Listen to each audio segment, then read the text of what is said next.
Hi, my name is Billie Pavicic, and today I'm going to share my story, Parker Plum and the Rotten Egg Thoughts, illustrated by Susan Gaber. Parker Plum awoke to a very curious sight, a tiny green egg sitting on his pillow. While most children would find this quite unusual, Parker was accustomed to such peculiar things. Just last week, he had discovered half a moldy peanut butter and jelly sandwich at the bottom of his gym bag, along with a very, very bad banana. Peculiar might as well be his middle name. Parker poked the delicate green egg with a finger and waited. Nothing happened. Feeling confident that the egg was not a threat, he slipped it into his pocket and headed downstairs for breakfast. Parker Plum ate the same breakfast every morning. 2 perfectly toasted waffles with a pat of butter and a generous squirt of maple syrup. But today was different. Parker hated different. "We're out of waffles, Parker. Have some oatmeal instead," his mom said. "Oatmeal? I hate oatmeal," he whined. Parker wanted waffles, so he sat and he sulked until the oatmeal turned cold and lumpy. He sulked for so long that he completely lost track of time and missed the bus. Parker looked up to find his mother scowling at him. "Now we'll both be late," she sighed. Missing the bus always made his mom extra grumpy, but Parker didn't care. He stomped and clomped all the way to the car. It's going to be a terrible day, Parker thought. It wasn't until they were halfway to school that Parker remembered the tiny green egg. He reached into his pocket and fished it out. It seemed bigger than he remembered. And did it always have spots? Parker blamed his fuzzy memory on his bad breakfast. The first bell had already rung by the time Parker arrived at Fish Creek Elementary. He was late, which meant he needed a tardy slip for Mrs. Wigglesby, the school secretary. Parker hated talking to Mrs. Wigglesby. She always seemed cross, and she had the equivalent of 2 giant caterpillars for eyebrows. Parker tried not to stare, but it was awfully hard to look away. Being late made Parker feel like he was in trouble. "This is awful," he thought. "I'll never catch up to my class." Then something very peculiar happened. Parker felt the egg jump in his pocket. He waited, but the egg didn't move again. "Maybe I just imagined it," he thought. Parker hurried down the hallway to his classroom. He couldn't wait to show the peculiar egg to his best friend, Alex. Alex sat right next to him in class. But when he arrived, he found that his teacher, Miss Poppy, had rearranged the desks. Alex's desk was now at the front of the room, and Parker's desk was in the back. Downwind from disgusting Dave, a kid known for his terrible toots. Parker couldn't believe his luck. Why do bad things always happen to me? The egg jiggled in his pocket. Parker took out the now not so tiny egg and placed it on the corner of his desk. He was certain the egg had grown even bigger since breakfast. It was now as large as the palm of his hand. Miss Poppy was busy scribbling on the chalkboard. Parker tried to pay attention, but between Dave's terrible toots and the peculiar growing egg, it was simply impossible. Then Miss Poppy announced, "Pop quiz!" Parker's heart sank. "I guess I'm going to fail," he sighed.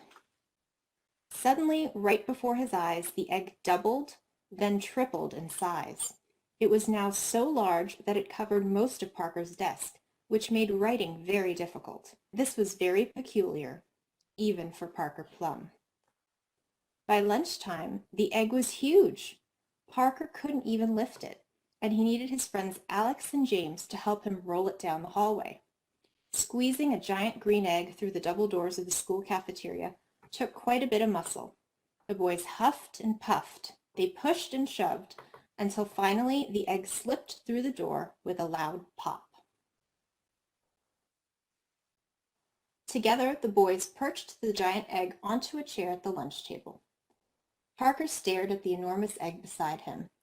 Not only had the egg grown in size, but the tiny spots that covered the shell had turned into large purple bruises. The egg looked squishy and was starting to smell. "Hey, you!" Alex cried, pinching his nose. "It smells worse than disgusting Dave." When Parker caught a whiff of the rotting egg, he put down his sandwich. Suddenly, he wasn't so hungry. "That's it," he cried. "This is the worst day ever." All of a sudden, the egg began to shake. Its rotting green and purple shell stretched to and fro and up and out. The egg doubled, tripled, and quadrupled in size. The cafeteria was quickly becoming too small to hold such a ginormous, disgusting object. Parker Plum's eyes went wide with fright. Would the egg explode and cover them all with smelly goo? Would it just keep growing, knocking the roof off Fish Creek Elementary? What if it took over the whole town? Then out of the chaos came a familiar voice. "Don't panic, children." It was Mrs. Butterbot, the lunch lady. I've seen this sort of thing before. She squeezed her frame around the egg and waddled toward the wide-eyed children. Mrs. Butterbot gazed at the monstrous egg and then very gently poked at its bloated shell. Parker flinched, but the egg just quivered like a piece of jello. "Now who does it belong to?" Mrs. Butterbot asked. Everyone pointed at Parker Plum. Parker's cheeks flushed with embarrassment. "I see," said Mrs. Butterbot. "What is it?" Parker asked. "A gigantic, rotten egg," Mrs. Butterbot said matter-of-factly. "But where did it come from?" Parker asked. "From you," Mrs. Butterbot said. "Your rotten egg thoughts made this mess." Parker was very confused. "What are rotten egg thoughts?" "Negative thoughts," Mrs. Butterbot said. "Sometimes disappointing things happen, like getting a bad grade or not getting what you want. But how you choose to think about a bad situation can make a big difference in how it turns out. When you have a rotten egg thought, you say things like, 'This is awful, I hate this,' or 'I'm going to fail.' These words don't fix the problem, they just make you feel bad instead. Rotten egg thoughts grow very quickly, one upon another, until you're left with a giant, smelly mess." "That sounds familiar," Parker said. "How do I get rid of it?" "Scramble your rotten egg thoughts and turn them into something useful," Mrs. Butterbot replied. "When something disappointing happens, ask yourself 2 questions. Can I change this?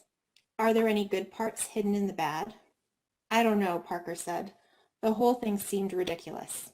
"You have to do it, Parker," Alex cried. Parker sighed. "I suppose I have to do something." He took a deep breath and closed his eyes.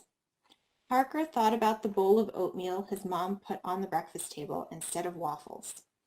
He couldn't change the fact that they were out of waffles, so he needed to find the good in a bad breakfast.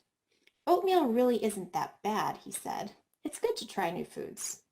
"Good," said Mrs. Butterbot. "Keep going. Scramble, scramble, scramble. Being late to school happens sometimes. I can change it by not taking so long at breakfast." The humongous egg began to shake. Parker kept scrambling. "I can't change my seat in class, but where I'm at isn't permanent. Mrs. Poppy arranges the desks every quarter, and it doesn't really matter where I sit. I can still see my friends at lunch and recess." At this moment, there was a very loud pfft and a hiss like air being let out of a balloon. "The egg is shrinking," Alex cried. So Parker continued scrambling. "If I get a bad grade on a pop quiz, it's just one quiz. I can try harder next time, or ask my teacher for help." The hissing sound was replaced with a very long whoosh. Then there was silence. Parker opened his eyes. The colossal egg now looked like a tiny green raisin. He scooped it into his hand and tossed it in the trash. Mrs. Butterbot smiled.